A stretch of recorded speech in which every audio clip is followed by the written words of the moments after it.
You think you own your life, your house, your car, your phone, your passwords, your perfect little routine. But what if, in one night, every door you trusted suddenly stopped opening? Your car refuses to cooperate. Your phone keeps screaming in the dark.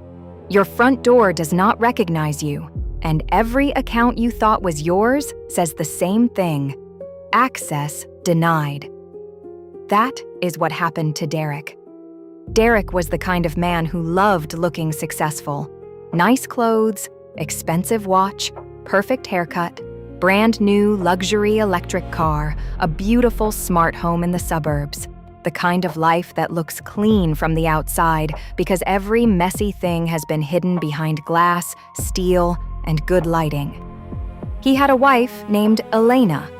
Quiet, organized, mousy brown hair, minimal makeup, soft voice. The kind of woman people underestimate because she does not perform confidence loudly. Derek made that mistake for 3 years. He thought Elena was passive. She was not passive. She was observant. And while Derek was busy acting like the genius of the house because he could dim the lights from his phone, Elena was the one who actually kept their life running.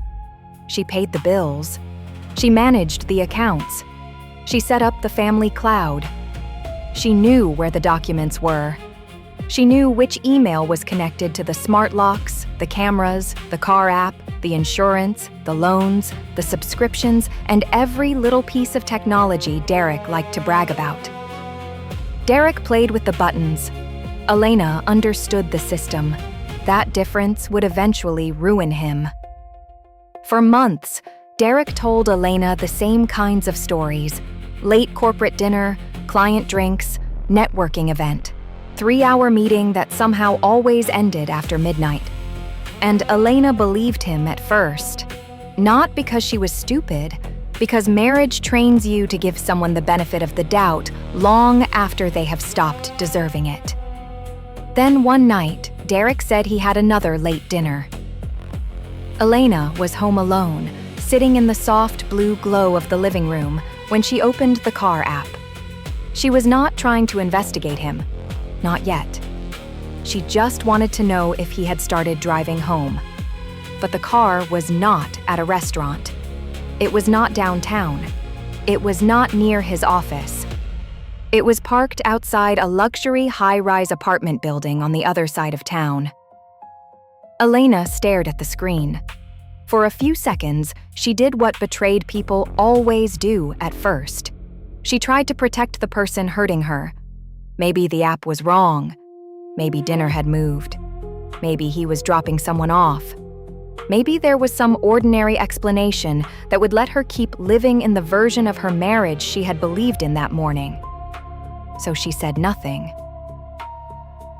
The next week, Derek had another late night. Elena checked again. Same building. The week after that, same building. Then again, and again. The pattern was not emotional anymore. It was data. Every lie Derek told had a timestamp. Every excuse had a location marker. Every "don't wait up" left a trail. Derek had spent months using his luxury electric car to sneak around. He forgot the car was also keeping score.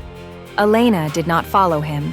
She did not scream. She did not throw wine at him in a restaurant. She simply watched the pattern repeat until there was no room left for denial. Then she started organizing. Quietly. She reviewed the shared accounts. She checked statements. She looked through old charges. She matched dates. She found the name connected to the apartment. Monica. Blonde. Polished. Early 30s. A coworker. Apartment 4B. And still, Elena did not confront him. Because Elena knew exactly what Derek would do. First, he would act confused, then offended, then wounded. Then he would say she was paranoid. Then he would demand to know why she was checking up on him. Then, if cornered, he would admit only the smallest possible piece of the truth and call it a mistake. Elena was not interested in watching him rehearse innocence. She wanted him to feel, for one night, what he had made her feel for 6 months. Powerless, confused, outside of the life he thought belonged to him. So she waited, and Derek, because arrogance is not known for good timing, handed her the perfect opportunity. He told Elena he had to leave town for a 3-day business seminar. He packed a weekend bag. He kissed her on the cheek. He said, "Don't wait up." Then he drove directly to Monica's apartment building. Elena watched the car marker settle into the same familiar parking lot. The seminar was a lie. At 2 a.m., Elena was awake in bed. No shouting, no crying, no dramatic music in real life. Just a woman in a dark room, holding a phone, looking at the final piece of a pattern she had already solved. Derek and Monica were asleep upstairs. That was when the night began. First, Derek's phone erupted. A sharp emergency alert blared through Monica's bedroom, loud enough to rip both of them out of sleep. Derek grabbed the phone, panicked, and silenced it. For a moment, the room went quiet. Then it happened again, and again. Now Derek was furious, half awake, and terrified that Monica would start asking questions he was too tired to answer. He muttered something about a glitch. Another alert screamed. That was when Derek made the decision Elena knew he would make. He left the apartment. Not permanently, not honorably, just cowardly. He grabbed his keys, went down to the parking garage, and decided he would sleep in his car until morning. This was the mistake that turned an affair into a public collapse. The moment Derek got into the vehicle, Elena saw the status change. Occupied. She did not need to go there. She did not need to confront him. She simply stayed in bed and watched the digital version of Derek panic. His phone would not cooperate. His driver profile was no longer behaving the way he expected. The car system felt unfamiliar, restricted, cold. The lights flashed. The cabin grew hot and uncomfortable. The sleek machine Derek had treated like a trophy suddenly felt less like freedom and more like a very expensive reminder that he did not understand the life he had built. Derek tried to force everything back to normal. Nothing felt normal. He cursed at the screen. He slammed his hand against the steering wheel. He tried his phone again. Access denied. And for the first time all night, Derek understood something Elena had understood for weeks. He was not the one holding the keys. Eventually, he stumbled out into the parking lot, sweating, angry, embarrassed, and still trying to act like this was just some technical malfunction. But the technology was not the real problem. The real problem was the paperwork. Because while Derek had been sneaking around, Elena had found something worse than the affair. Debt. Derek had taken out a secret personal loan, dinners, gifts, weekend plans, little luxuries that made him look richer, freer, and more impressive than he actually was. And then came the car he loved, the car he bragged about, the car he used as proof that he was winning. Derek was behind on the payments, not by a few days, not by one missed bill. He was deep enough in trouble that the lender had already started the recovery process. They just needed to find the vehicle. Elena made sure they could. So picture Derek at 3:30 in the morning. He is standing in a parking lot outside his mistress's apartment building. His phone is useless. His car is flashing behind him. His clothes are wrinkled. His confidence is gone. Then yellow lights sweep across the pavement. A flatbed tow truck rolls into the lot. At first, Derek thinks it must be a mistake. He walks toward the driver, angry, loud, still trying to perform authority even though there is nobody left to impress. The driver does not care. He has paperwork. Derek argues. The driver points to the documents. The car is going. And Derek stands there, under the parking lot lights, watching the most expensive symbol of his fake life get pulled onto a flatbed. No chase scene, no fight, no speech, just a tow cable, yellow lights, and consequences. By the time Derek found a ride home, the sun was starting to come up. The ride was long, expensive, silent.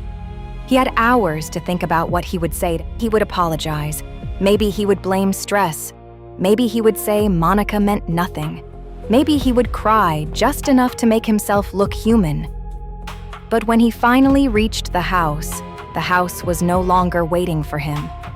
He walked to the front door and pressed his thumb against the smart lock. Beep. Access denied. He tried again. Beep. Access denied. The house Derek had shown off to friends, the house he treated like a showroom for his success, no longer recognized him. On the porch were trash bags, neatly packed, not thrown, not ripped open, not dramatic, folded clothes, sealed bags, placed with almost insulting care. On top was a folder. Inside were 6 months of location history, financial records, screenshots, loan documents, and divorce papers. That was Elena's final message. Not a screaming match, not a paragraph at 2 a.m., not a desperate phone call asking why.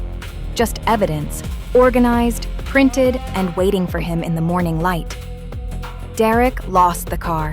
He lost the house. He lost the marriage. And once Monica realized the successful man she had been seeing was broke, exposed, and standing in the middle of a financial disaster, she vanished too. That is the part Derek never saw coming. He thought the affair was the secret, but the affair was only the doorway. Behind it was debt. Behind the debt was arrogance. Behind the arrogance was a man who confused access with ownership. He thought because he could open the app, he controlled the life. He thought because he drove the car, he owned the story. He thought because Elena was quiet, she was weak. But quiet people are not always weak. Sometimes they are just taking notes. And in a world where everything is connected, the person who knows the system can be more dangerous than the person who brags about using it. So now the question is not whether Derek deserved consequences. The question is whether Elena went too far. Was this revenge? Was it justice? Or was it simply the first night Derek experienced the kind of powerlessness he had been handing Elena for months? Tell me what you think. Did Elena cross the line? Or was this exactly what poetic justice looks like now?